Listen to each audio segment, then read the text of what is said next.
Bueno, nada, muy contentos de que participen, de poder llevar esto a cabo. Scott es un percusionista rudimental increíble, yo lo admiro, somos amigos hace muchos años y por ahí la amistad a veces hace que uno desmitifique las cosas, pero realmente es una persona que podría tomar clases con él toda mi vida, la verdad que es un grande de la percusión rudimental. Nos conocemos desde el 2013, cuando viajamos con Sammy a Southern Mississippi, a la Universidad de John Wooten. Scott estuvo allí como instructor y él estudió con John Wooten también en la universidad. Y bueno, se generó un contacto que con los años fue creciendo y nos volvimos a ver hace 2 años en Washington, donde también compartimos el Summer Drumming de Mississippi, y la verdad que es un placer que él haya accedido a apoyarnos participando de este workshop de esta manera tan amena, con tanta humildad. Bueno, él es, como no sé si lo saben, pero él toca en la línea de tambores de Old War Drum Corps, una de las mejores drumlines del mundo, o sea, es increíble lo que toca Scott. Y si hay algo que a mí me interesa demasiado sobre el workshop de hoy, es su punto de vista sobre los conceptos fundamentales de la técnica y de la expresión cuando uno encara el estudio. Me parecería muy interesante que presten atención sobre los conceptos, porque a veces los conceptos básicos que pueda llegar a dar, a veces uno puede como decir, bueno, esto yo ya lo sé, pero sobre los pequeños detalles es donde uno construye, ¿sí?, esa diferencia para poder realizar la música que a uno le cuesta tanto. Así que, bueno, nada, los invito a disfrutar de este workshop. Vamos a estar todos silenciados mientras él habla, yo voy a traduciendo. Pero bueno, va a haber un momento donde van a poder preguntar, ahí vamos a poder abrir los micrófonos, tratemos de ser ordenados, porque somos bastantes, somos 30 personas prácticamente, es un montón. Así que, bueno, nada, bienvenidos. Y bueno, Scott, when you want, you can start. Welcome. Thank you very much to be here. Yeah, thanks for having me. Thank you for the introduction. And when I'm in front of a new group of people, I'm always a little nervous. So I'll try to speak slowly, even though I'm sure I'm just going to want to go and go and go. I'm nervous too, so don't worry. let's do this together. Like you can make some kind of phrase, a long phrase, and I can try to understand and translate it if you want. Sure. Great. So usually I would start out a presentation by saying a little bit about myself, but it sounds like you all have a pretty good idea of my background. Well, yes, I talk about our friendship and this kind of good things you have in the technique. So what I'm going to get to today is kind of why I play the way that I do. And I'm going to show you all some of the basics and fundamentals that I try to work on in my own playing. Because when I was a very new student, I played very harsh and downstroke oriented and very tense. And I try not to do that now. Bien, lo que trajo hoy para nosotros es hablar sobre los fundamentos de la técnica que él trató de trabajar mucho tiempo. Es la manera en la que él toca, que sería, bueno, como les dije, lo interesante de hoy, porque él se encontró durante un tiempo tocando tenso, orientado siempre hacia el downstroke en los golpes, y bueno, tuvo que realizar todo un trabajo para poder tocar la manera que toca él hoy, y bueno, ese es el material que trajo. So, one reason that I try to relax a little bit more with my playing is because I want to play the drum for a long time. It's not something that I want to do for a year or two and then have my body destroyed and I'm no longer able to play. Okay, dice que la manera en la cual él trabajó la técnica fue básicamente porque él está interesado en tocar mucho tiempo y no solamente durante 2 o 3 años. Entonces la idea no es tocar bien durante pocos años y destruir tu cuerpo, sino permitir que puedas tocar toda tu vida. So, something that I gear my playing towards now is I try to be an easy person to play with, instead of trying to have the other person always play to me. And I've noticed that along with that comes a personality and the type of sounds that you make, but also the motion that you use in order to drum. Bueno, él elige tocar mucho con otras personas y tratar de copiar digamos, el toque y siempre tratar de elaborar la técnica en conjunto. Es la manera en la cual él puede mejorar no solamente de escuchando, sino de observando los movimientos. So today we're going to focus on the motion, and if you want, you can get a pen and paper or something to take notes. If you're like me, I tend to forget or say, oh yeah, I'm going to remember that, and then inevitably I don't. Bien, va a hablar de los movimientos. Si quieren pueden tomar nota. Sería muy listo de su parte tomar nota de lo que va a decir, porque muchas veces uno dice, ah, sí, ya entendí, y cuando pasa al otro día no van a recordar los detalles. Cool. So, Damian, how much have you talked to them about just the rudiments of like the basic stroke types and all of that kind of stuff? Are they all familiar with that, or do I need to break that down a little?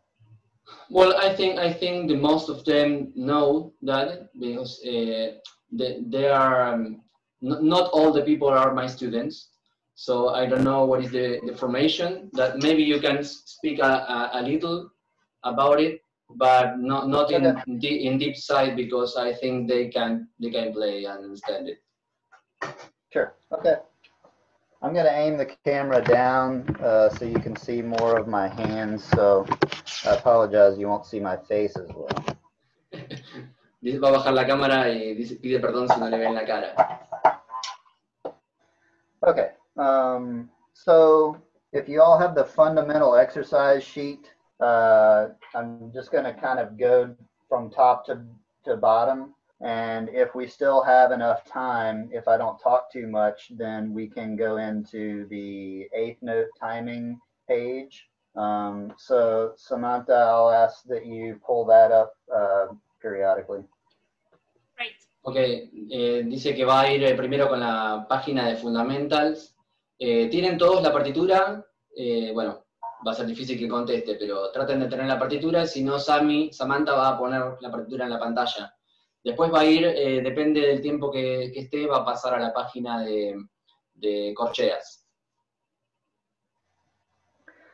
Okay, so basically each repetition of the music is going to start with 8 clicks from the metronome, and on ocho, you'll start just to lift the hand. So that's all I want to practice right now is you can put the main screen back on me for now.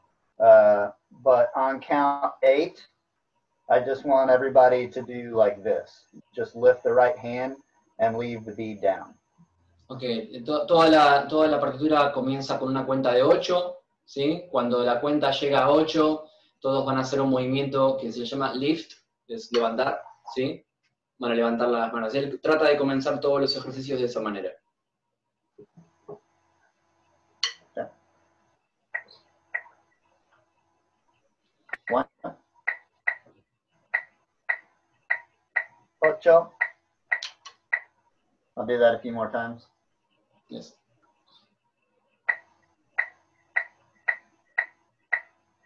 8.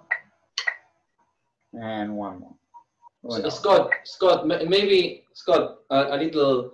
Maybe it can be a good idea if you count because sometimes the metron change the time. Maybe it's more easily to follow you counting. Okay. It's a suggesting. It's only. Sure. 1, 2, 3, 4, 5, 6, 7, 8. Right. Yeah. And what that is going to do is start our upstroke into a full stroke. So we're playing letter A, and we just start with that and then play that letter. Ese movimiento de lift les permite a ustedes hacer un upstroke que luego va a hacer otro tipo de golpe, ¿sí? El upstroke, un golpe tipo Moller, puedo hablar de eso seguramente. Okay, so if you can put up the music, we'll just play letter A. Sorry? Samantha, can you put the music up? The music, yes. Sammy? Okay. Okay. A. 1, 2, 3, 4, 5, 6, 7, 8.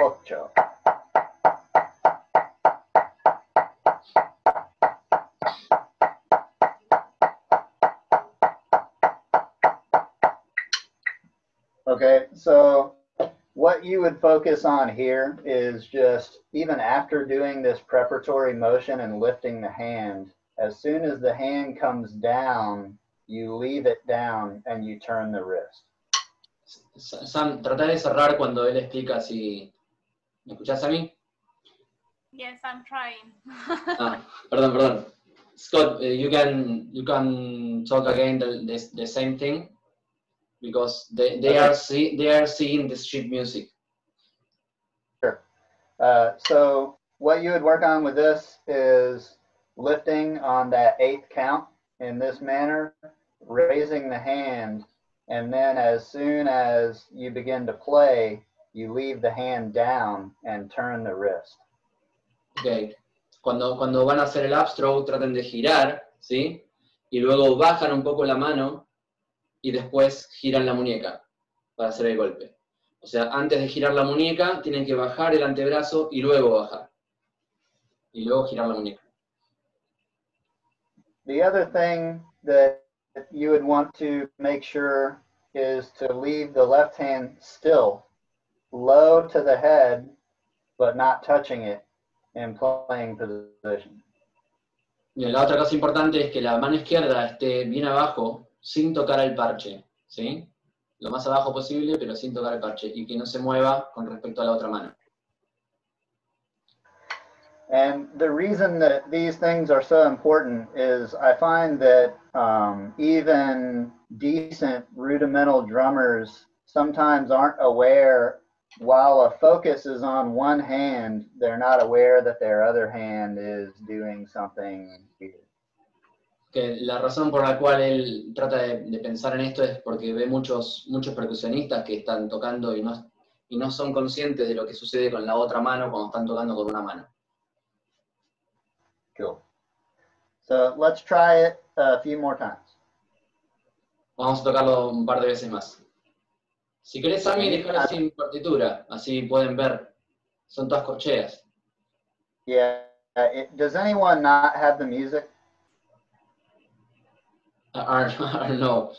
Todos necesitan la partitura, verla. Pueden poner algún emoticón o contestar o prender el micrófono. ¿Tienen la partitura todos a mano? Ok, vamos sin poner la partitura, Sammy. Y cualquier cosa vemos. Gus, preguntan en el chat si podés. Okay. These are very simple exercises, so you shouldn't really need the music anyway. Yes. Son todas corcheas, Okay. así que pueden verlo a él. So we'll do that one a few more times. Ready? A. 1, 2, 3, 4, 5, 6, 7, 8.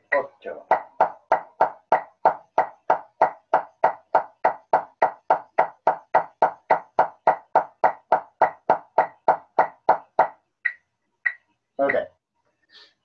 So something else that I find is when my students begin to think about lifting the hand and making this preparatory motion, that they overplay the first note and they underplay the other ones so that it sounds like this, as opposed to all loud.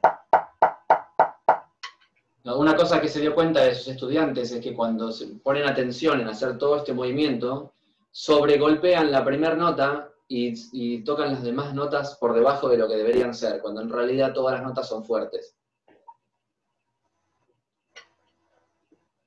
Okay, so we'll play it one more time, thinking about that lift, not overlifting, and then leaving the hand down to play the rest of the notes, and the left hand staying down. Okay. Traten de no levantar demasiado, ¿sí? Levanten un poco nada más, relajado, naturalmente, bajan y tocan todo el ejercicio con el mismo volumen y traten de que la mano izquierda quede en el mismo lugar, bien abajo. 1, 2, 3, 4, 5, 6, 7, 8.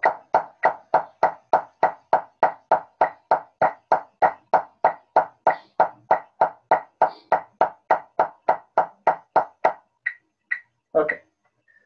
So now letter B.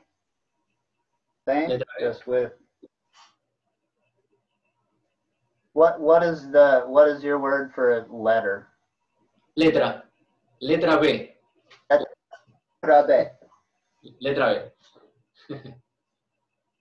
1, 2, 3, 4, 5, 6, 7, 8.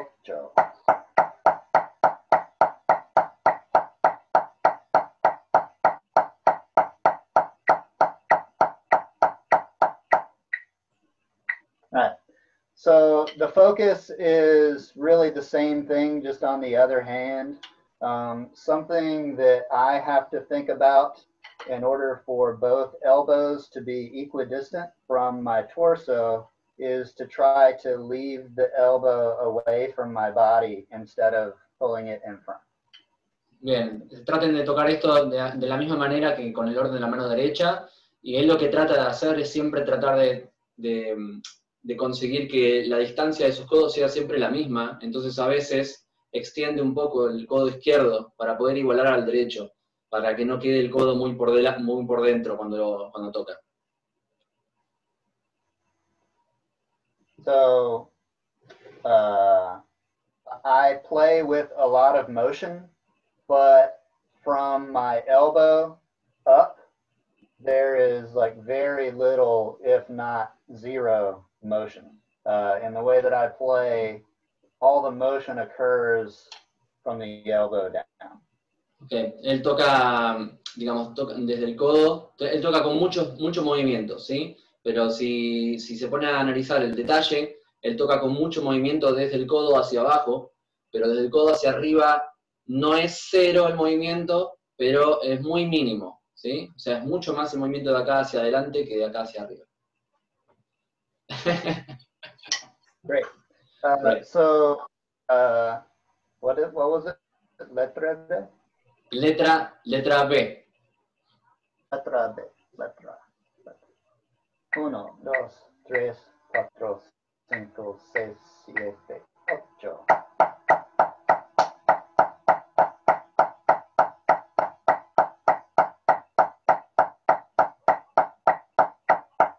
Ooh, I ended with the right hand. No.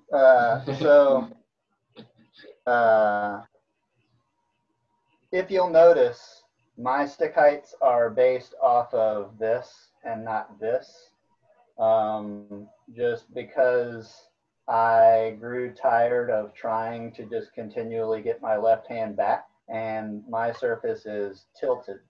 So I've accepted that as the way that I would like to play, as part of what I was saying earlier about longevity and wanting to ensure that these tendons and muscles can work for me for a long time.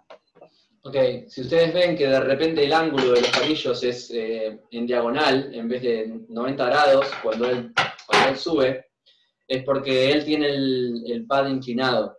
Entonces él acepta que el ángulo natural de full stroke es en diagonal. Más adelante va a explicar por qué, pero eso tiene mucho que ver con la longevidad del uso de sus músculos. La idea es, como dijo en un principio, tocar toda su vida y no sin lesionarse, sin tener dolores. Okay.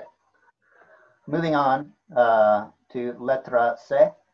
Letra C, perfecto. Where you have cuatro counts on the right hand, and 4 counts on the left hand, 4 on the right, 4 on the left, and then end with a right hand. And we're putting together everything that we just did, where the quarter note prior to playing, you begin to lift the hand. Ok, el mismo concepto del ejercicio anterior, de subir en la última negra. El ejercicio es 4, 4, 4, 4 y la nota final. Sí, es muy sencillo, solo síganlo con el mismo concepto que venían trabajando. Let's play. 1, 2, 3, 4, 5, 6, 7, 8. Lift. Lift. Lift. Lift. So in order to get this to happen correctly, where you're playing full strokes and then you lift and the last note has to be held down with a downstroke so that it is in playing position while the other hand plays. I call this the up-down transition because in the last count, the other hand goes up and then that previous hand goes down. So, up, down, play. Ok, es muy importante que tengan en cuenta en el cambio de manos ese juego del upstroke con la mano que viene rebotando y luego de una negra el control stroke con la mano contraria. Entonces generar esa transición bien relajada y bien conectada de una mano hacia la otra. Es muy importante. Yeah, Lisandro's doing it really well. Yeah. Cool. So let's do that one again and focus on that up-down transition. And I know that these are very simple exercises and we're talking about simple things, but it's mastering these and doing it so many times that you can't do it wrong that is really going to help your playing in the long term. Bien, dice que es importante entender que estas son cosas básicas y que quizás uno las dé por alto, pero trabajar estas cosas básicas durante mucho tiempo, con repetición, sin errores y con mucha naturalidad, es lo que te va a ayudar a vos realmente a hacer un cambio muy grande en el toque que vos tenés. That's why letra C is Dr. Wooten's favorite exercise. Es por eso que la letra C es el ejercicio preferido de John Wooten. No. don't play 8 and a hand. Irony. Sounds like you're building a roof. Okay. Letra C.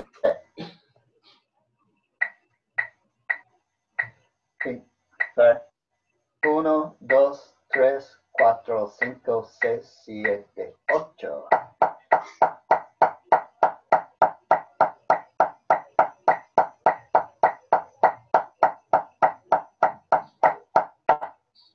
Okay, so I know this clinic is focused on motion, but something obviously that you should try to do is make sure that one hand sounds the same as the other and that your right hand isn't louder or softer or just playing with a different quality than the other hand. And that would be an entire other clinic in itself. Ok, está diciendo que este ejercicio está bien, está hablando de movimientos, pero es muy importante también tener en cuenta el sonido de las manos tiene que ser el mismo, la textura de los golpes tiene que ser el mismo, traten de que eso no se corrompa por estar viendo los movimientos, o sea, piensen en todo ese paquete completo a la hora de practicar. Another thing that could really affect your sound and is something that you want to make sure you're doing is to play with both hands as close to the center as you can. such that the right hand isn't forward or back or left or right, but both hands are playing in the same spot on the head to get the same sound. Algo que puede ayudar mucho a tener un buen sonido y un sonido igual entre las dos manos es que traten de tocar lo más cerca del centro posible todas las notas. Asegúrense de que no esté la mano derecha un poco más hacia adelante, que es muy normal que pase eso, o que se vaya a la izquierda un poco hacia afuera. Siempre al centro, traten de tocar lo más al centro posible. So there's something to be said for just practicing in a relaxed fashion, maybe while you're watching TV or eating snacks or something, and you have your pad on your leg, or you're drumming on your leg or on your foot, you know, wherever. But it's important that when you're working on your fundamentals and doing your basics, that you have a consistent way to set up your pad so that you're playing the same way every time. Dice que él no está en contra de esos momentos en los cuales uno se pone a practicar mientras mira televisión o cuando está poniendo la cabeza en otro lugar, ¿sí? Que uno toca por ahí en la pierna o en el pad o en el sillón, no sé, donde sea. No está en contra de eso, pero cuando se trabajan las cuestiones fundamentales de la técnica, está bueno darse el momento y el espacio para poner el pad donde tiene que estar, la posición del cuerpo como tiene que estar, y todo lo mejor, lo más acomodado posible para que eso funcione y se grabe en la memoria muscular. Something else I tell my students is if you can practice in front of a mirror, please do, which is why I've got the mirror behind me. So this is what I practice in front of to make sure that you're not just practicing looking down all the time at your hands or over at one hand or the other, but that you're able to stand or sit straight and look forward while you play, and you'll also notice more things looking from the front than you would otherwise. Bueno, les mostraba ahí graciosamente el espejo que él tiene en su casa montado, porque le parece muy importante. Él recomienda siempre tener un espejo para practicar, porque de esa manera vos podés ver que, digamos, podés estar atento de que no estés mirando hacia un lugar o hacia otro, o te inclines o cambies tu postura, porque eso sucede cuando uno practica un largo tiempo, y el espejo te mantiene en la concentración, porque te podés ver, ¿sí? And Nice. Another thing that you can do if you're already playing in front of a mirror is you can film yourself playing and watch yourself film. I find the most problems in my playing when I look at something that I've recorded of myself, because while you might be playing in front of a mirror, half of your focus is on what you're doing. The other half is watching what you're doing. But when you film it and you just watch, 100% of your attention is on everything that you did. Bien, otra cosa que recomienda hacer cuando practiquen, ¿sí? Otro tip más sería filmarse mientras tocan, porque el espejo sirve muchísimo, ¿sí? Pero cuando uno está tocando contra el espejo, una parte de uno está mirando las manos y otra parte de uno está observando lo que está sucediendo. Cuando uno se filma, el 100% de tu atención está puesta en lo que vos tocaste. Entonces está bueno también incorporarlo al espejo, hacer las dos cosas. Great. So that we don't forget what we've already done playing-wise, let's go back and do letra A, B, C. So, letra A. Ok, para no olvidar lo que hicieron, van a tocar de vuelta la letra A, B y C. Para recordar. 1, 2, 3, 4, 5, 6, 7, 8.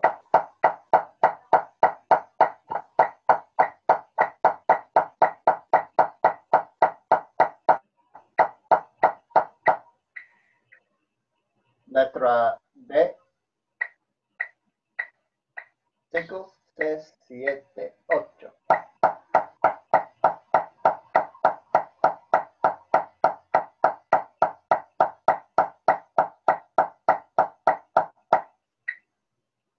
Okay, and letra C.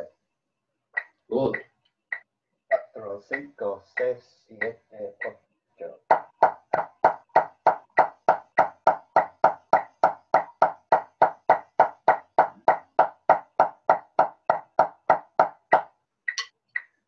Okay, something that I'm going to talk about later maybe is something that I call the phantom bead.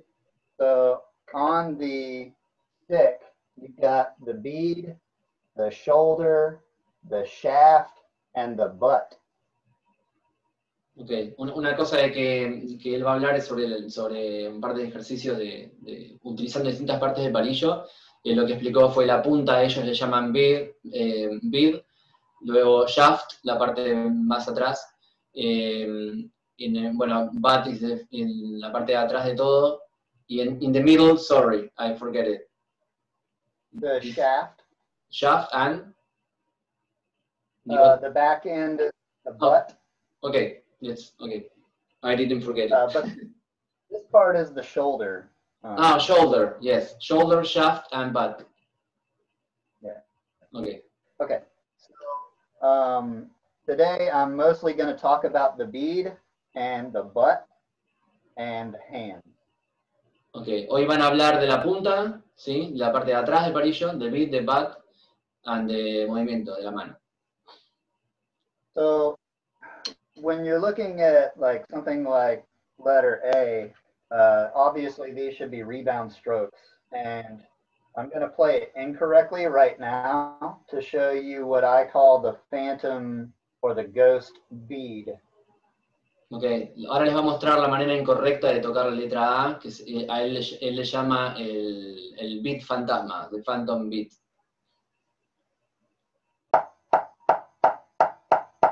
So you see, right here, you can see that bead just stopped for just a second. And that's what I call the phantom bead. You can actually see it even here in the shaft, probably better on the computer. Ustedes pueden ver ahí, mientras toca, que hay un movimiento fantasma que se crea en la parte baja, ¿sí? En el mezzopiano más o menos. Es el control que él está ejerciendo en el golpe. O sea, eso sería incorrecto cuando uno piensa en rebotar.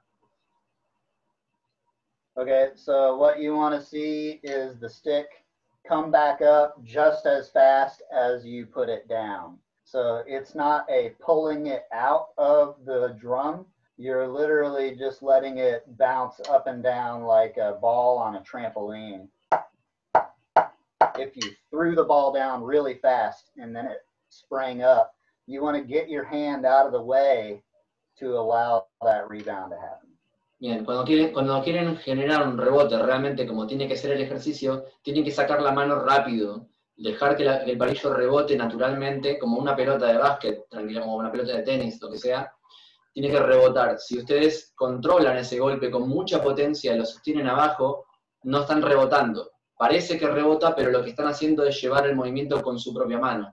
Traten de sacar la mano y dejar que el palillo vuelva hasta la posición inicial.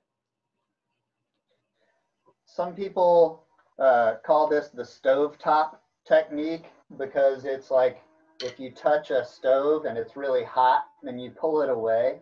But I find that people that focus so much on the full stroke and in making sure that it rebounds sometimes play very lightly. So what I try to do is move the stick as fast as I can while still letting it rebound. Ok, muchas veces se genera el rebote de una manera correcta, pero el toque es muy liviano, ¿sí? Es simplemente dejarlo caer y que rebota. Entonces a él le gusta agregarle cierta velocidad al golpe cuando lo ejecuta para que el palillo tenga una velocidad apropiada para volver al punto inicial. Entonces eso le da un mayor sonido, un mejor sonido, ¿sí? O sea, no es dejarlo caer para que quede un sonido débil, endeble, sino darle una característica de velocidad para que vuelva y vos tengas la respuesta de sacar la mano inmediatamente. So, like the main reason of me talking about these concepts from the beginning was to discuss how to play longer, but also how to be easier to play with. So you actually want to practice that a lot of different ways. So I find that if you practice the extremes of moving the stick fast and still rebounding, but then also practicing it really lightly, moving the stick slower, then you can adapt your playing to match someone else, because you're not just thinking about stick height, but you're also thinking about velocity of the stick. Ok, él está hablando un poco también, digamos, desde un principio sobre tocar solo y sobre la técnica de uno, pero también todo esto tiene que ver con tocar con alguien más. Entonces, está bueno entender que el trabajo sobre los extremos, sobre generar movimientos extremos, ¿sí? Hace que vos tengas la capacidad de adaptarte luego a diferentes tipos de altura con mucha naturalidad. Entonces, en ese momento, cuando vos tocas con alguien, podés prestar atención a seguir el juego de cómo tocar con la otra persona y no estar tan pendiente sobre las alturas de las manos, porque eso es algo ya natural en tu trabajo, ya estás sobreexcedido en capacidades. Okay, so let's play Letra C one more time, and actually we'll play it twice. The first time will be loud with a high stick height, and the second time will be soft with a high stick height. Ok, va a tocar la letra C, la primera vez fuerte, ¿sí? La va a tocar dos veces. La primera vez lo va a hacer con velocidad, ¿sí? Con un buen sonido fuerte, y la otra va a ser más liviano, pero la altura del palillo va a ser la misma. Eso va a ser interesante. La primera vez con velocidad y el segundo suave. Misma altura. 1, 2, 3, 4, 5, 6, 7, 8.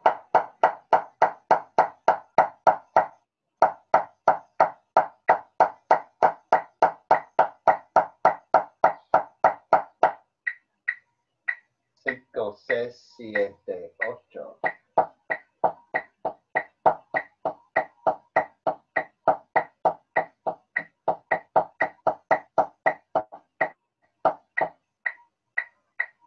Make sense? So usually everyone's playing with me. I don't know if you asked them to not play or something, but I might be losing some attention here. Let's move on. Let's go to letter D. Letra D is the same thing, but you accent the first note, and then these taps should be rebound strokes. So when you go to playing taps, try not to downstroke the taps. Ok, el próximo ejercicio van a tocar taps, y los taps tienen que ser rebound strokes, o sea, tienen que ser rebotes. No traten de tocar downstrokes en los taps, ¿sí? Todos rebotes, en baja altura. También dijo que pueden tocar con él. Por la sí, traten de tocar con él para experimentar la experiencia, si no queda a mitad camino, ¿sí? Letra D. 5, 6, 7, 8.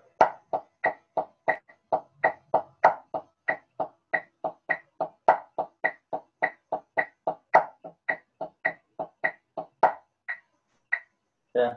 So something you might want to do is just really listen to your taps, and especially if this is new to you, lifting early with the other hand, you are probably changing the sound of the taps as you lift the other hand. So that's part of this whole fundamentals class, is knowing what is happening in one hand while you're doing something with the other. Bueno, traten de escuchar los taps, del sonido de los taps. Cuando incorporan la mano contraria, ¿sí? Cuando vienen tocando con una mano y van con la otra mano, normalmente suelen cambiar los volúmenes de los taps. Traten de mantener siempre el mismo volumen de los taps.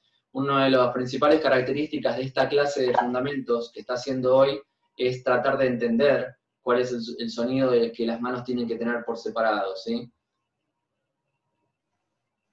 Bien. Yes. 1, 2, 3, 4, 5, 6, 7, 8.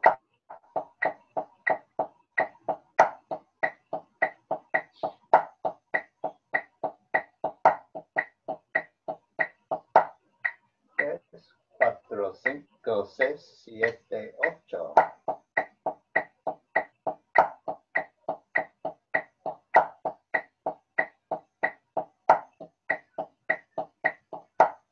Okay.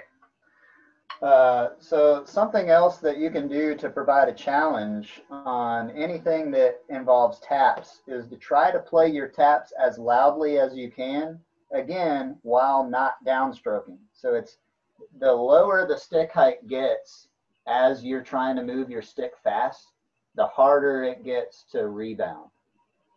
Okay, una de las cosas más importantes que tienen que tener en cuenta cuando tocan taps es que tienen que sonar lo más fuerte que puedan, sin generar downstrokes, que sigan siendo rebotes.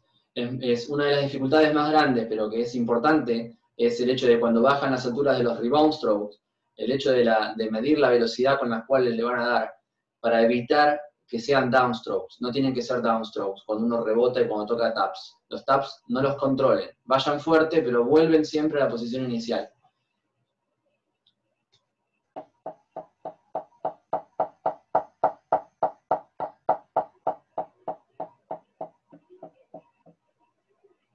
Okay, so let's try this again and try to play your taps as loudly as you can while still rebound. Van a tocar de vuelta, traten de tocar los taps lo más fuertes que puedan, pero que reboten. 1, 2, 3, 4, 5, 6, 7, 8.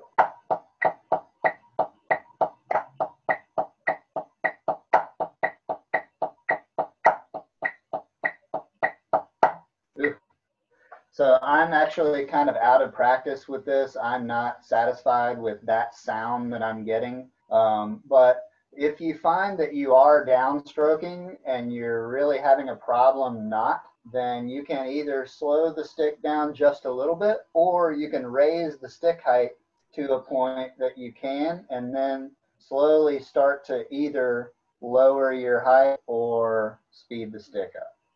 Okay, si tienen problemas con respecto a generar ese volumen tocando los taps, lo que pueden hacer es bajar el tempo, ¿sí? O subir la altura, pero tratar de siempre, una vez que, si subieron la altura y consiguen generar esa sensación, una vez que se sienten cómodos, empezar a bajar la altura para conseguir la altura del tap, con esa sensación. So moving on, we'll go to letra E, and the focus here is on the last eighth note of each measure doing an upstroke, and I prescribe the molar stroke to use, ensuring that when you raise the hand for that quick upstroke, that the bead eventually points up as the hand comes down. Ok, en este ejercicio que va a hacer, la última nota va a ser un upstroke, que él va a introducir un poco la técnica Moller. Cuando generan el upstroke, la punta del palillo va a inclinarse luego hacia arriba, ¿sí? Bajando la mano para luego ejercer el próximo golpe.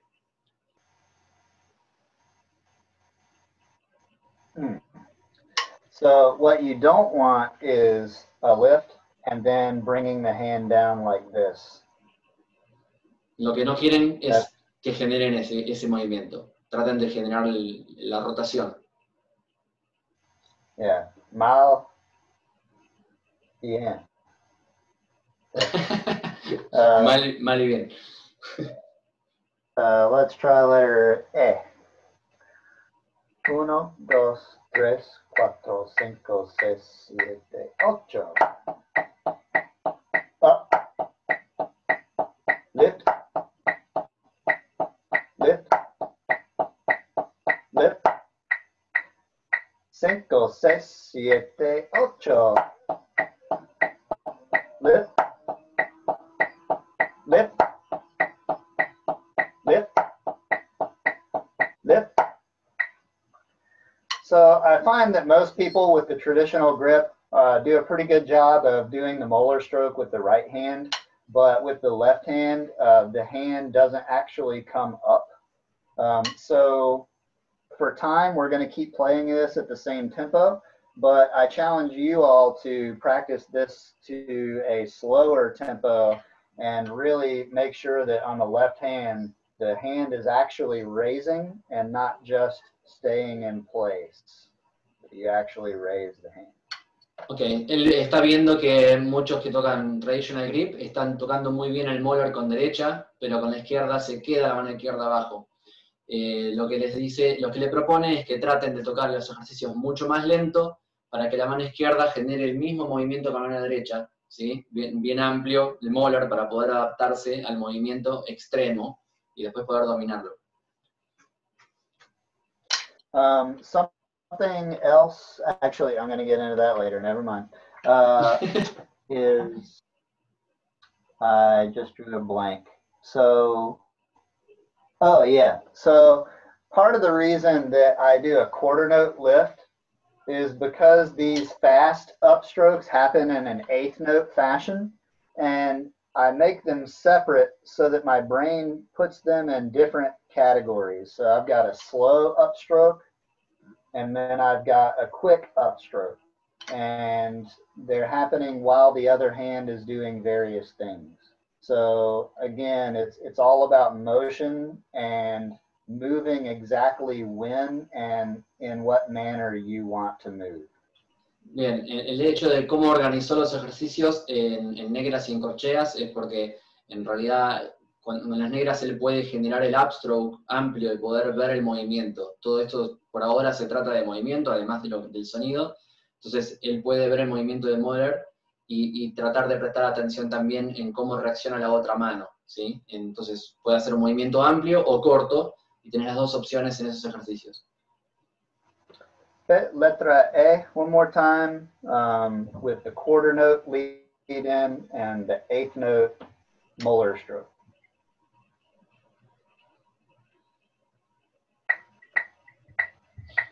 Cinco, seis, siete, ocho. Lift, lift, lift, lift. Okay. Let's do letra F. Is that right? Letra F. I pronounced it right. Great. So yeah, letra F, quarter note prep, and then just doing eighth note upstroke into eighth note downstroke. This is called a buck. So anytime you hear someone talking about bucks, that means a quick upstroke into a quick downstroke. Is a buck. Bien, este ejercicio tiene upstrokes y downstrokes en corcheas, se llama buck, ¿sí? Ese tipo de combinación se llama buck. Cada vez que escuchan buck, ¿sí? Se refiere a un upstroke y a un downstroke inmediato. Yeah, so it's just kind of like a horse or a bull or something that might have a cowboy riding, like they go up and then they go down real fast. Oh. So that's why up, down, up, down. Bueno, es como un cowboy andando a caballo y se entendió. Okay, so let's try it. Letra F. 5, 6, 7, 8. Lift,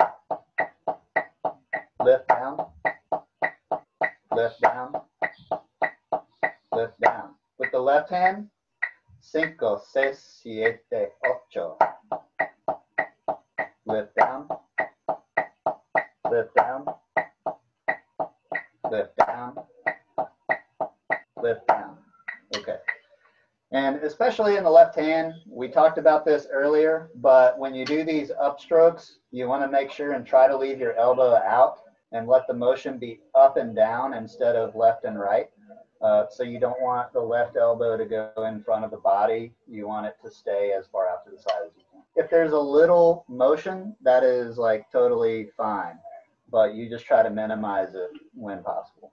Ok, está diciendo, después va a hablar de eso, pero puntualmente lo que plantea es que cuando hacen el upstroke con la izquierda, que traten de no meter el codo adentro. O sea, va a haber un movimiento mínimo, por supuesto, pero natural, que no metan demasiado el codo adentro cuando hacen el upstroke, ¿sí? Que tengan la misma distancia con la mano derecha. Sorry.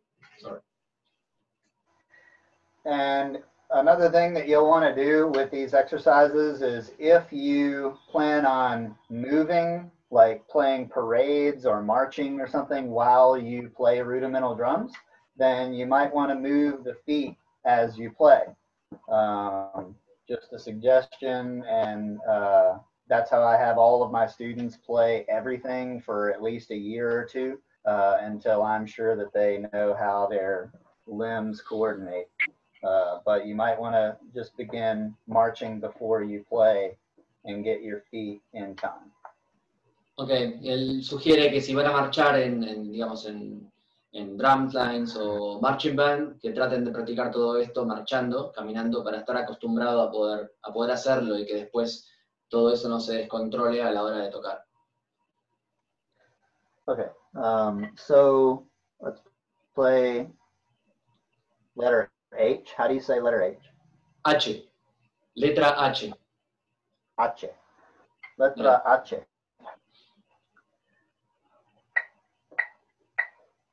Cinco, seis, siete, ocho. Up, up, up, lift. Up, up, up, lift. Cinco, seis, siete, ocho. Lift down, lift down, lift down, lift down, lift down, lift down, lift down, lift on. Cinco, seis, siete, ocho. Up, down, up, down, up, down, lift down, up, down, up, down, up, down, lift down. Okay, so in this one, the timing of these strokes and the preparatory motion is really obvious because they're right up next to each other. You've got these quick eighth note things followed by a slow quarter note lift. Okay, el tiempo, digamos, el tempo en el cual ustedes tocan hacen esos movimientos es bastante obvio, ¿sí? Cuando no tenés tiempo para digamos, de negra, cuando estás tocando corcheas, el up es bastante rápido, pero la otra mano tiene suficiente tiempo como para subir y bajar, o sea, pueden hacer el movimiento en una negra completa. Okay, try it again. Letra H. Cinco, seis, siete, ocho. Lift, lift, lift, lift, lift, lift, lift, lift. Cinco, seis, siete, ocho. Lift, lift, lift, lift, lift, lift, lift, lift. And your word for lift is lift, right? Lift. Lift, sí, es como un respiro, sí. Respiro o levantar. Levantar en castellano.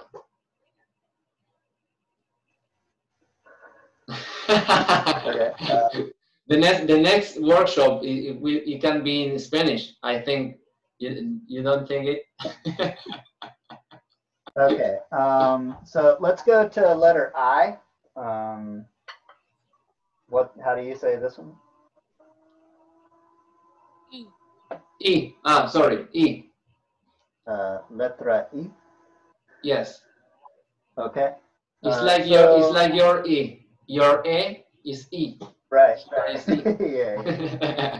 Wait a minute. Okay. So in letra I, we want to lift the hands almost together, but the right hand is going to lead. So a quarter note prior to playing, the right hand is going to take off, followed immediately by the left, remembering that just like in letra A, as soon as you begin to play, your beads point up, but your hands come down, and then you turn the wrist.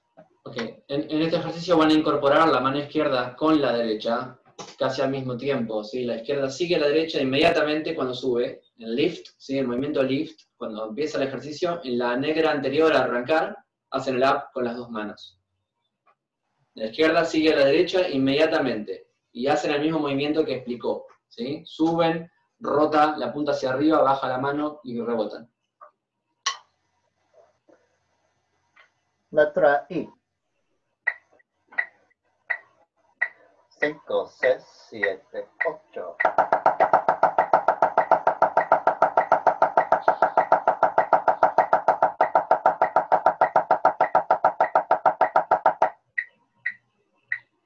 Cinco, seis, siete, ocho.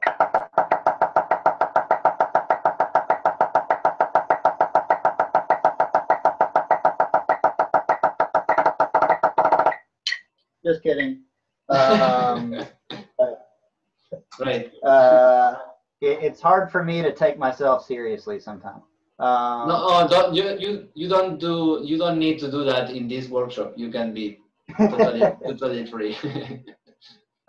So obviously any differences between the hands are really going to become apparent here when you're playing them at the same time. You really want to hear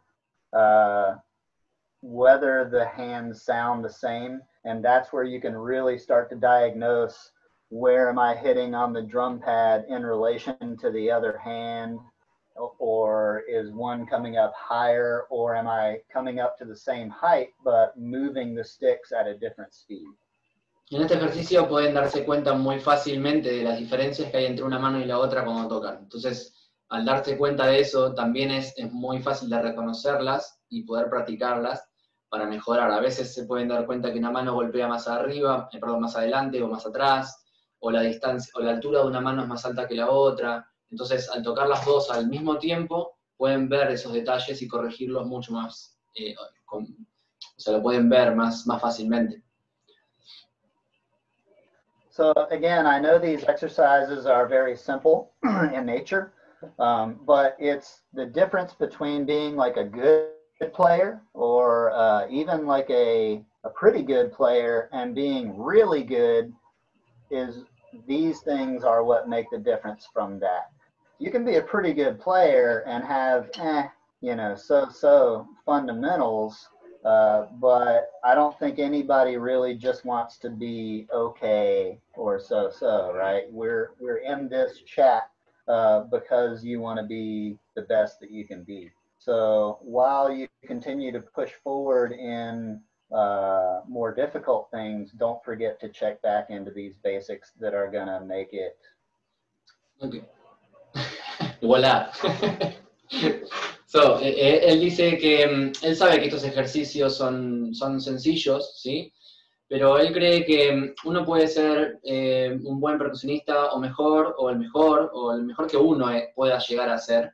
Y eso depende mucho de los fundamentos, de las cuestiones fundamentales que uno aprende. Entonces es importante, uno puede ser un muy buen percusionista y tener los fundamentos más o menos, y bueno, pero él cree que la mayoría de nosotros que estamos con la cabeza poniendo nuestro futuro como lo mejor que podamos hacer. Entonces, siempre que en algún momento tengamos algún problema con algo que estemos tocando, es bueno volver a estos fundamentos y verlos en detalle de vuelta para ver qué es lo que está sucediendo. How do you say letter J? Is it ye or something? Letra G. G. Yes, it's like a ja, G. No, la G. J. Sounds, J, sorry. J. J. J, yes. It sounds like a Jewish word to me. I don't know. Letra J. J. Sorry, we already did that one. What is J? J, right? Yeah. Okay. Yes, letter J. Letra J. Sorry. So the same thing, but the left hand leads the right.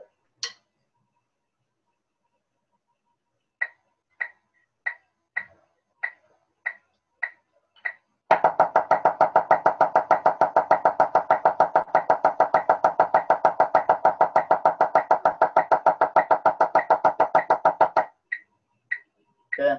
And something I forgot to mention in letter I, but the last two strokes of this are going to be firm downstrokes. So down, and not like a floating up into a medium area and then controlling them down, but making sure that those last two strokes are completely different than the previous. Bien, algo que olvidó de decir es que en el final del ejercicio son dos downstrokes, que no controlen los golpes y que queden sueltos en cualquier altura y luego tengan que bajarlos, sino que bajen directamente. So, los últimos dos golpes son downstrokes, controlan abajo. Okay, and when you do this, because it's a different stroke type, you might get a slightly different sound. So what you want to do is experiment with what you have to do with the weight of your hands and what you're doing with your fingers to make sure that these downstrokes don't sound any different than your rebound stroke. Ok, seguramente van a encontrarse con alguna dificultad con respecto al sonido. En los últimos dos golpes quizás les suenen más fuertes que todas las otras notas que están tocando en el ejercicio. La idea es que suenen igual, entonces traten de prestar atención en cómo ustedes controlan esos golpes, qué tanta fuerza hacen cuando cierran la mano o con la velocidad del golpe, para que no sean dos acentos sobreexigidos, sino que suenan igual a los anteriores.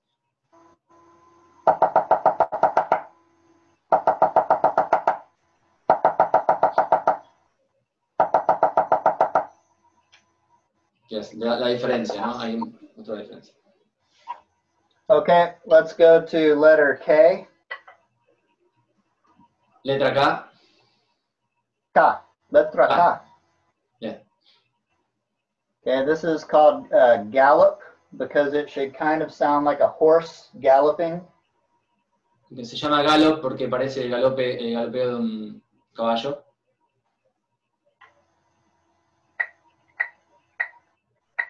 5, 6, 7, 8.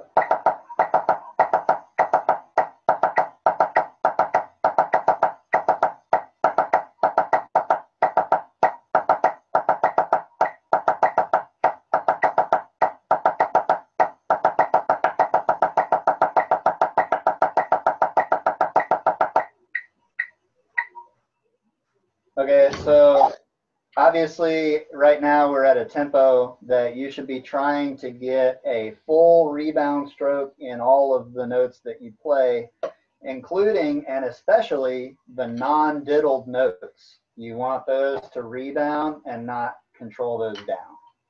En este tempo se puede, o sea, requiere que uno pueda tocar todos los rebound stroke en full position. Sí, quizás en más tempo no, pero inclusive las notas que son más largas que otras, las que no son drags, tienen que volver siempre a la posición de full. Okay, so let's try that one again, making sure that we're trying to rebound all the notes, regardless of whether it's a diddle or a tap. Traten de tocar todas las notas hacia arriba, todas a la misma altura, no importa si son diddles o tap. 5, 6, 7, 8.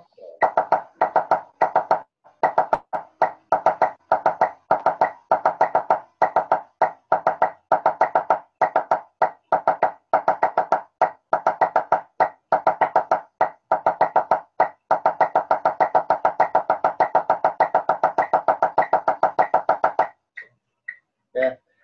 And you can do that one off of the left hand as well if you want. We're not going to today. But that's another good one to practice off the left, especially if your tendency is to play louder with your right hand, which is almost all of us. You probably are getting sound, you know. So if you lead from the left, generally the tendency is to even out the sound at that point.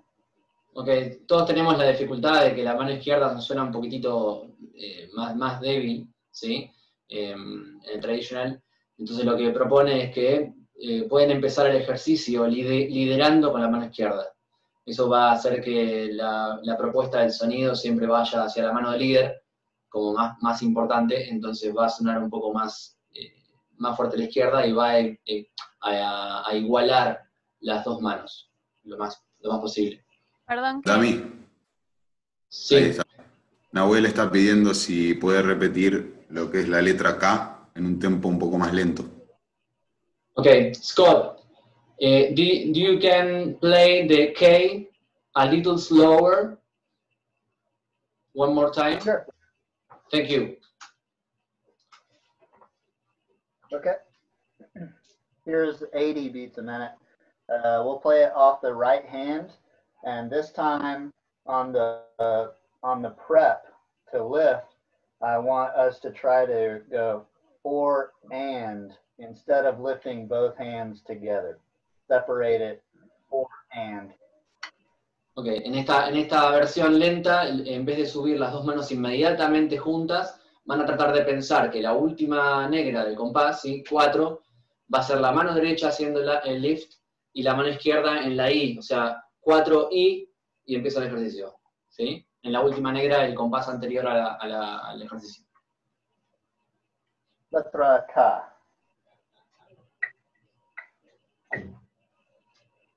5, 6, 7, 8.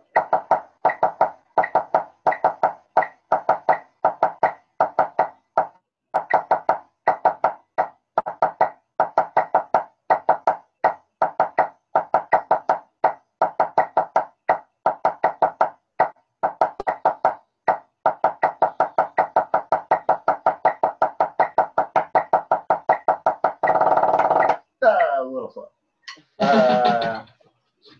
So even in some of the screens that I'm watching, the doubles are looking like this, where the second note of the double is a little lower. So you really want to work on not only reacting quickly to your stick, which is what I feel like a lot of people focus on, but you also want to make sure that that first stroke of the double has enough speed behind it so that it gives you energy to allow the rebound. Ok, está diciendo que está viendo algunas pantallas de que en el double stroke la segunda nota queda más débil. Lo que pueden hacer es tratar de pensar en la velocidad del primer golpe, ¿sí? Que dé inmediatamente la vuelta de la mano para poder generar la otra nota, para que suenen iguales, para que no quede la segunda nota del doble bajita. So again, we're working on extremes so that in a musical or a personal situation, when you play with someone else, you have that ability even if you don't use it with that person. So what I'm describing is just a way to practice, not necessarily the way that you always want to play. So if I'm in a situation playing with someone else and they play it, as opposed to, at least I have the ability to do whatever they're going to try to do. Ok, está diciendo algo que es muy importante. Cuando uno, digamos, él está hablando de todos ejercicios que tienen que ver con técnica y tienen que ver con fundamentos para uno, para tocar mejor y para poder tocar mejor con otros. O sea, está trabajando sobre extremos, porque en la medida de que uno aprende a tocar en los extremos, uno puede después decidir qué tanto usar y qué tanto no usar en una situación musical. Entonces, cuando vayan, lo que recomienda él es que utilicen esto en el estudio, pero cuando vayan a tocar con alguien más o vayan a tocar música, traten de comprender qué se necesita y qué no se necesita. No vayan a tocar todo fuerte porque en el ejercicio están tocando todo fuerte, ¿sí? Entiendan que lo hacen para poder adquirir una habilidad a la cual ustedes pueden ir a buscar cuando la necesitan y cuando no la necesitan pueden dejarla de lado. Odds are, if you get into a musical situation and you just play the way that you always play and you're unwilling to meet someone in the middle at least, then you probably won't get back. You probably will not get asked back to play with that person, at least not with a smile on your face. O sea, si ustedes van a tocar con alguien y en ese momento que tienen que tocar ignoran todo lo que sucede con los demás músicos y tocan a la manera que ustedes creen que han tocado siempre como correcto, digamos, en la práctica, es muy probable que no los vuelvan a llamar a tocar con esa misma persona. O sea, traten de ser conscientes de que la situación musical es una cuestión artística y que todo lo que estamos viendo en este momento como cuestiones fundamentales son para generar habilidades donde uno va a recurrir. Okay, does anyone want letra K again? ¿Alguien quiere repetir la letra K, Gus, o algo así? Maybe really fast or something? O algo rápido. No, it's okay. Let's continue. Oh, let's play it fast. Okay, so letter L What's L? Letra L. L. L. Okay, letra L. We've got flams, so we want to leave the grace note down, especially at the tempos that we're working on right now. There's a lot I could say about this timing-wise, but basically just trying to leave the grace notes down and making sure that my left flam is the same sound as my right, both in dynamic intensity as well as rhythmic precision. Ok, ahora van a ver flams, puede decir un montón de cosas con respecto a eso, pero una de las cosas que elige decir en este momento es que traten de tocar la nota de adorno de los flams, ¿sí? De grace notes, bien abajo, ¿sí? Traten de tocarlos bien abajo y que los flams, tanto de derecha como de izquierda, suenen iguales, que tengan el mismo volumen, el mismo sonido, ¿sí? Las notas de adorno bien abajo y el sonido del flam bien con mucha característica e iguales de un lado hacia el otro.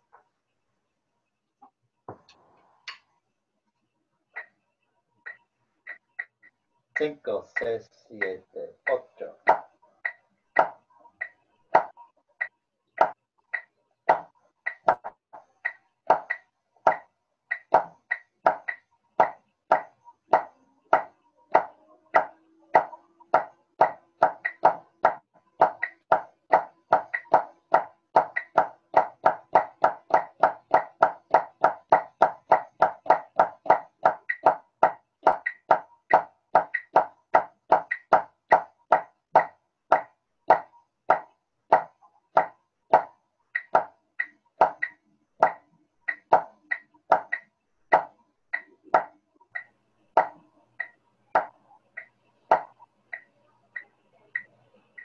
And there's not a whole lot that I can say about that one without seeing you like in person and hearing you and all of that kind of stuff just to diagnose some things.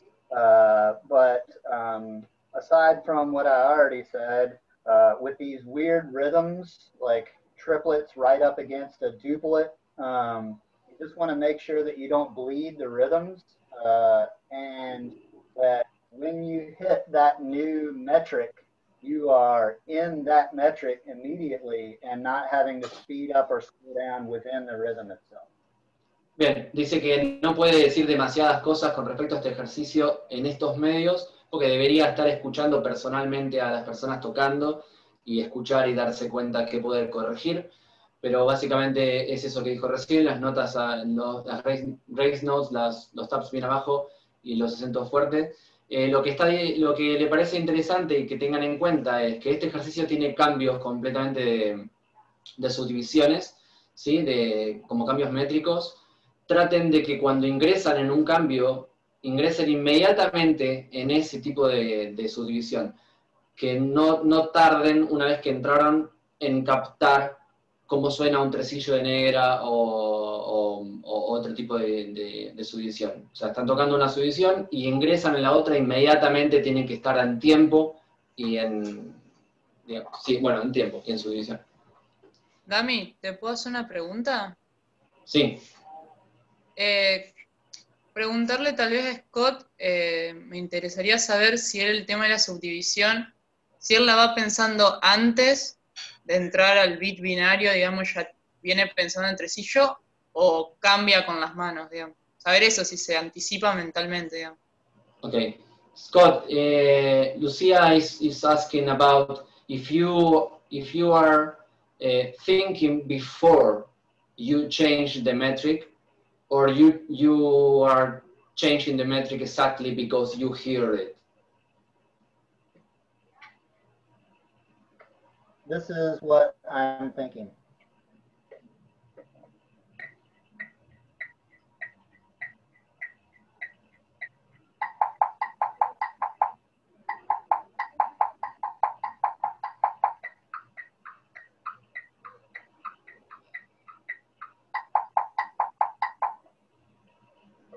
Ok, eso es lo que él está pensando. Or, sí.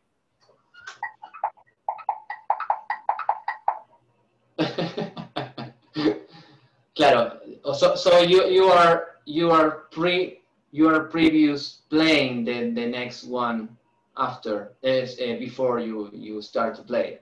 It's like a... Yeah, I subdivide when I get to that new rhythm is when the switch happens for me. Okay. Then that's fine. That's just the way that I do it. I don't think there's a right or a wrong answer. Okay, él dice que, bueno, escucha previamente un poquito la subdivisión y cuando empieza la subdivisión ya cambió. Esa es su manera de hacerlo, ¿no? No significa que esa sea la única manera de hacerlo, ¿sí? However, Gracias. Thank you. In a real situation, outside of individual practice, your ears open up to the people around you. And then if you're all doing that and you're all playing together, even if it's wrong, the instructor can then say, everyone needs to do this or that, unless the instructor says, I want specific people to stick to their guns and just play it right so that everyone else can listen to them. Oh, sorry. Sammy, ¿vos entendiste bien? Creo que más o menos, como que dijo que a no ser que el director de la línea diga, bueno, quiero que, o sea, porque puede pasar que estén tocando, como adelantándose y que suene, o sea, estén tocando. Ah, está bien. Claro, sí, o sea que ellos... Pero que, o sea, puede decirle a alguno que se quede tocando mal para que los otros entiendan, eso es lo que entendí, como que los otros entiendan el error para darse cuenta, pero si no, como corregirles a todos o dejarlos a todos tocando así.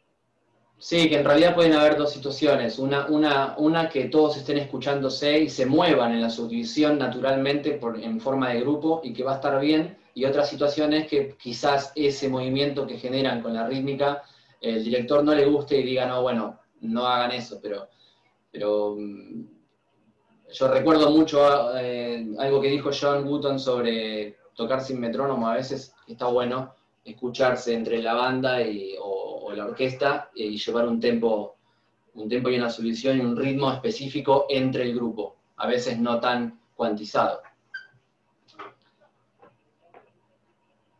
Good? Yeah, thank you. Okay. Sorry, we are leading with the English. That's fine. And visually, that is why I wrote it the way that I did on the page. In measures 3 and 4, I could have written half note triplets, and in measures 7 and 8, quarter note triplets, but I wrote it that way so that you can see where each downbeat is, so that it can match up with your foot or the metronome in a very specific way. Ok, la manera en la que él la escribió es la manera en la que él lo toca, o sea, está bueno ver que está escrito como para que ustedes puedan matcharlo bien con el metrónomo, ¿sí? Está escrito de esa manera para que sea bien claro. Okay, so let's play that a couple more times just in case some of you were really close and just need a couple of reps to get a little more comfortable with it. Bien, lo van a tocar de vuelta un par de veces.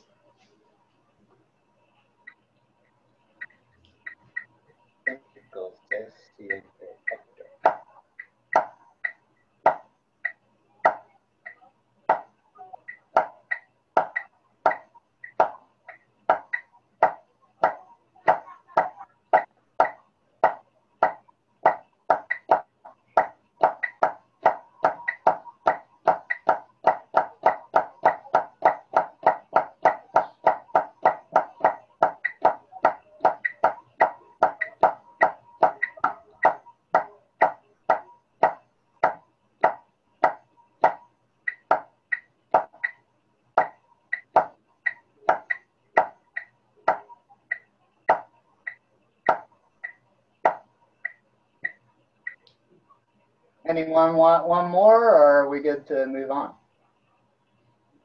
¿Alguien quiere que lo haga de vuelta o seguimos con lo siguiente?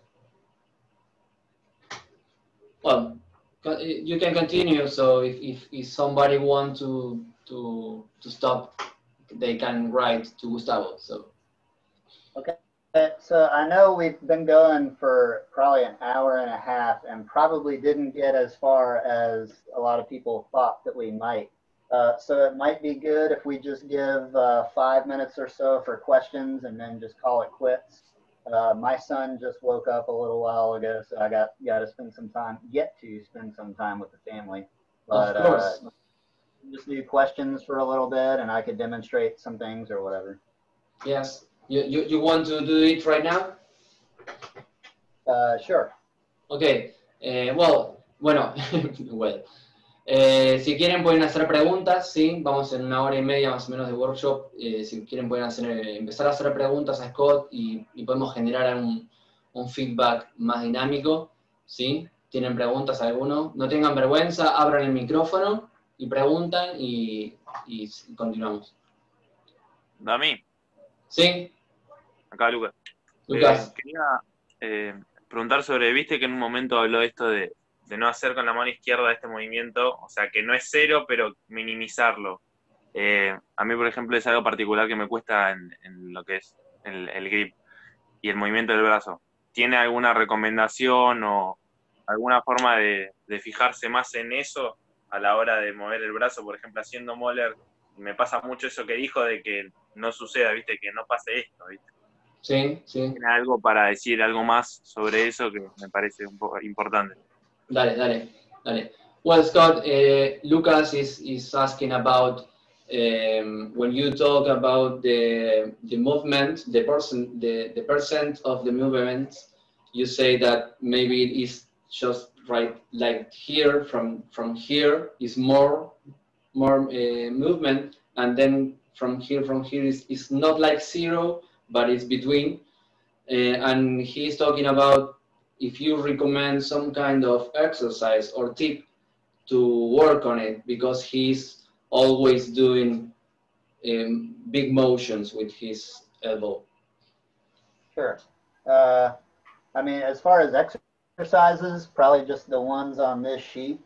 Or I don't know, you guys might have some other basic exercises or whatnot, but just keeping it easy. And something that you can also do is keep the stick heights down, working on that, and then slowly increase the stick heights so that you're, I try to always put myself in a no-fail situation. So if I'm trying to do something that I can't, what I do is I get as close as I can to it while being able to achieve. And then I slowly try to turn the dial so that I eventually get where I'm going. Bien, lo que dice es que trates de tocar, digamos, en más reducido, ¿sí? Y que luego trates de incorporar el movimiento un poco más amplio. Porque, digamos, en la manera en la que él trabaja cuando estudia, que me parece bastante interesante, es que él trata de evitar la situación del error, ¿sí? De ir a tocar algo que no le sale. Lo que trata de hacer es tocar algo que le sale bien reducido y luego lo va ampliando muy de a poco, muy gradual, ¿sí? Hasta que eso llega a ser lo que él estaba buscando. No va directamente a tocar ese movimiento grande, sino que genera el movimiento más corto y luego va ampliando un poco más hasta llegar a la conciencia de que el codo no esté tan adentro. So as such, there is something that you can do for the left hand flexibility. And some people will like just take their hand and do this. I do not do that. I think that could be really bad for your body. So what I do is I just keep my hand in position, turn the hand to where it wants to go, and then I take my other hand and I just pull it a little more, and then I let go, and wherever I let go, that's where I try to keep the stick. And over time, that will, allow you to do this and still be in control. But when you just do this, you might be flexing, but you're not teaching your muscles to control that movement. So you want to do this, let go, and then try to keep it there. But if I'm just doing this, I can't get it up. So do that, and then I try to leave it as close as I can, so that my muscles are in control and I'm not just stretching. Bien, muy bueno. Thank you, Scott. It's good information. Lo que está diciendo Scott es que si vos, él conoce que muchas veces para generar más flexibilidad se agarra el palillo y se tuerce hasta llegar, pero de esa manera no estás enseñando la memoria muscular. Lo que estás haciendo es estirar nada más. Entonces lo que él hace es ir hacia la posición máxima que él puede llegar naturalmente, y luego con la otra mano, agarrándose la mano, rota un poco más, y luego suelta y trata de sostener esa altura nueva. Entonces de esa manera él ayuda a que sus músculos comprendan la nueva postura. Entonces de a poco, muy de a poco con el tiempo, él va logrando más amplitud, ¿sí? Pero siempre con memoria muscular, no tratando de sobreflexionar. Claro, gracias. Thank you, Scott. ¿Otra pregunta? ¿Alguien quiere hacer otra pregunta? Aprovechen que dijo que se tenía que ir porque el hijo se acaba de despertar y tiene que hacer un poco de familia, de día de Claro, día de familia. Yo quiero hacer una pregunta. Bien, lean. Acá. ¿Cómo maneja el tema de ser metódico y la ansiedad por acelerar un ejercicio, por llevarlo a como él quiere sonar? Sino bancar el método, bancarlo hasta que llegue al nivel de perfección que pudimos ver hoy, que es casi lo mejor que vi alguna vez. Gracias, Lean. Well, Scott, Leandro is asking about how you manage to not to not be anxious to go forward with the exercise when you are mastering the fundamentals, and maybe your brain wants to be quickly in the best performance you are searching. So how you manage yourself to be disciplined to keep on the fundamental, very slow method, and then go to another level. Because sometimes we are studying and practicing, and we know how to do the fundamentals, but we want to play it right now, and you lose your mind. How you manage it yourself? Because Leandro is talking that he never seen any drummer play like you today. It's very great you're playing. So how you do that? How you manage it? You're probably asking the wrong person.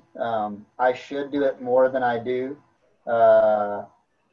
But I guess the best way that I could to encourage you to do is to just make it part of your routine, where when you're warming up before you play, then you would work on these fundamentals for 10 minutes or 5 minutes or whatever, however much time you have, designate a percentage of that to your fundamentals. And then also at the end of your practice, maybe only do like 5 minutes of going back and reviewing, because what you do at the beginning and at the end of a designated block of time is usually your most productive and the thing that you're going to remember. And it's important to review what you have taught yourself before you stop playing.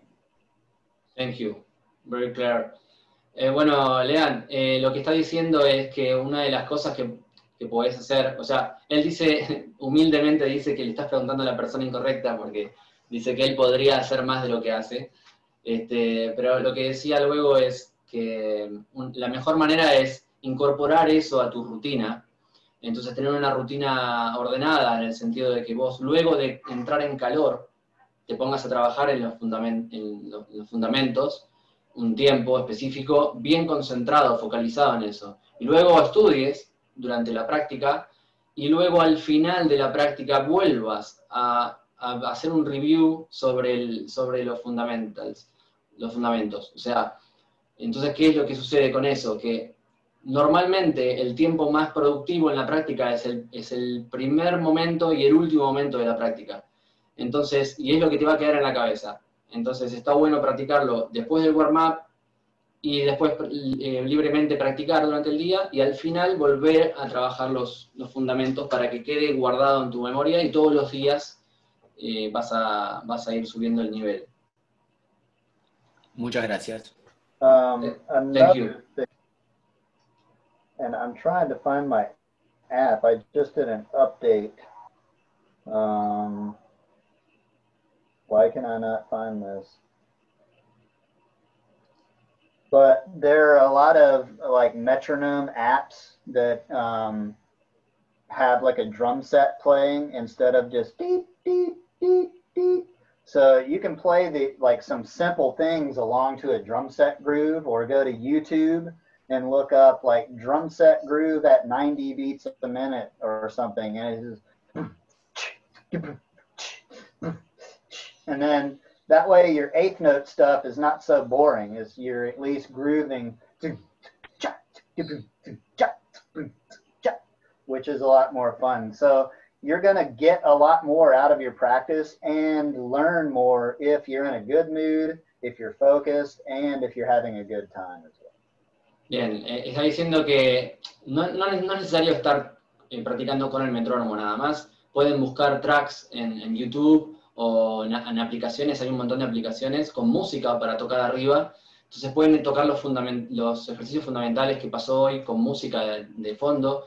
Entonces, ¿qué es lo que sucede con eso? Que uno es mucho más productivo cuando la está pasando bien y cuando lo que toca le gusta y lo mantiene entretenido, que cuando no lo es.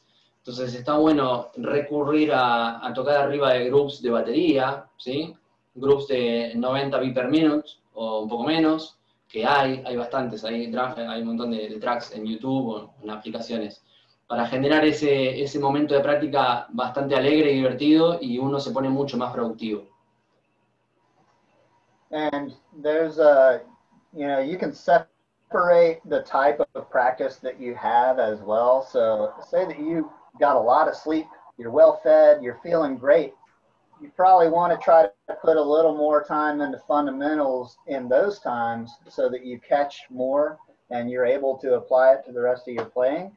But if you're mad or you're hungry or you're sleepy, but you still want to play, then maybe you just don't do as many fundamentals and you say, man, I'm so angry today, I just want to.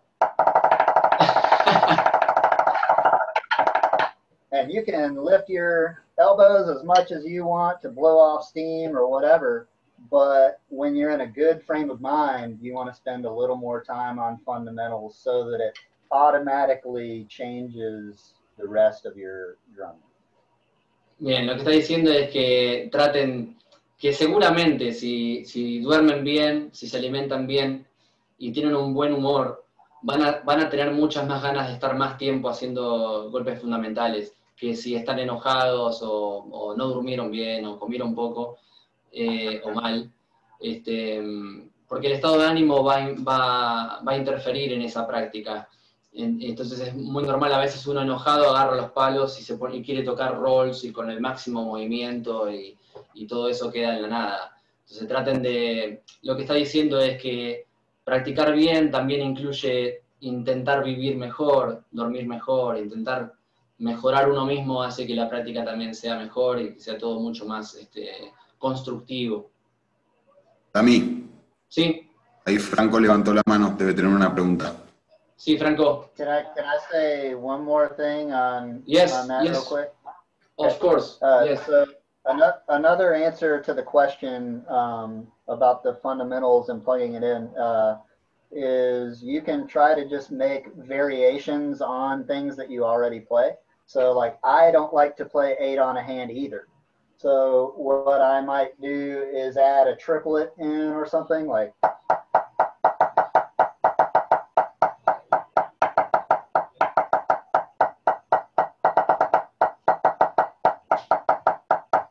Or put it in 3/4 instead of 4/4, or a 7/8 or whatever, but so that you're working on the same motions and fundamentals, but in a different context. putting it in a new context can often give you that spice that makes it interesting again and makes you want to play it instead of feeling like you have to play it. Bien, otro tip es tratar de, bueno, sentirse libre de cambiar la subdivisión del ejercicio o los ritmos, ¿sí? A la hora de tocar, pueden tocar triples, pueden tocar semicorcheas, pueden tocar seisillos, pueden tocar lo que ustedes quieran, con la misma idea metódica de los movimientos que él está viendo. No hace falta que toquen eighth notes, que toquen corcheas todo el tiempo, ¿sí? Pueden cambiar los ritmos para sentirse más divertidos a la hora de tocar. Total, el movimiento va a ser el mismo y van a poder trabajar sobre lo mismo. Scott, can we do one more question? One more? Yep. Yeah. Okay. Yep. Franco. Hola a todos. Hola, Franco. Supongo que muchas de las respuestas están en los fundamentos. Muchas de las respuestas van a estar en lo que estudiemos hoy. Pero en el caso puntual de velocidad y relajo, yo he visto videos de él y él combina muy bien una velocidad realmente bestial con un relajo increíble al mismo tiempo, que es muy difícil de ver hoy en día. Entonces, imaginando que tengo que tocar una obra donde tengo que tocar paradiddles a 100, 120, pero yo los toco a 90, relajado. ¿Ya? Sí. Relajado a 90, pero mal a 100, y ya tieso a 110. Lo tengo que llevar a 115. ¿Cuál es la mejor manera, metódicamente, porque yo sé que hay muchos caminos para llegar a un lugar, de llegar de esos 90 relajados, a esos 115 relajados? ¿Me entiendes? Ok, ¿vos estás haciendo fusas o semicorcheas? Semicorchea. Vamos de a poco. Vamos un poco. Ok. Sí. Es un ejemplo nada más, Yeah. es un ejemplo, pero ¿cómo llegar de un punto A a un punto B? De un punto A relajado a un punto B tieso y llegar a ese punto B. Está bien. I hear a vamos in there somewhere. Vamos. Yes, it's very Argentinian thing that. Franco is from Chile. He's from Chile. It's very near here. He's asking about when you have maybe a point a point A in paradiddles in 90 beat per minute, and you play very relaxed and very good that kind of rudiment in that tempo, and you have to make it on 100, 100 or 110 beat per minute, because the music part is telling you will have to play that time. And how you do that transition, it's obviously you have to play the fundamentals, but how you can manage your practice time to do that kind of transition from 90 beat per minute to 100 beat per minute in a less time, maybe just to do an audition or to do a concert? Okay, how do you cram speed in a short amount of time? Yes, easy. One thing you can look at is decreasing the amount of work that you have to put into it. So instead of playing it, then you could play it a little bit lower stick heights or something might help. If the molar thing gets in your way and that's too much motion, because I don't always use motion. I don't always use molar, but you know, just decrease the amount of work that you're having to do somehow. That's the first part of the answer. Bueno, él dice que la primera parte de la respuesta es que trates de reducir el espectro de movimiento que vos estás por tocar. O sea, lo que vos querés lograr se logra con mucho tiempo. O sea, para lograrlo en un corto plazo, lo que podría llegar a hacer es reducir el movimiento que vos haces. Si tocas los acentos acá, llevarlo más abajo. Si el movimiento lo tensás mucho, soltarlo un poco más. Pero, digamos, lo que está, ese tipo de transición se genera en un largo plazo, no es para hacerlo de un día para el otro, ¿sí? Podés reducir los movimientos y eso te va a dar un resultado. Esa es la primera parte de la respuesta. And the second part?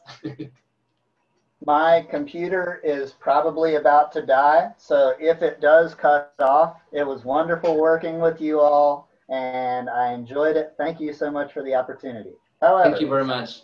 Thank you, the Scott. second part of the answer is you can play games with your brain. So say that 30-second note paradiddles at 100 beats a minute. That means that you're going to play 200 paradiddles within 1 minute. So if you want to put those into a triplet context, then you divide that 200 by 3, which gives you somewhere like around 66 or 67 beats a minute. So then instead of playing them in a duple context, you can play them in a triple context slower.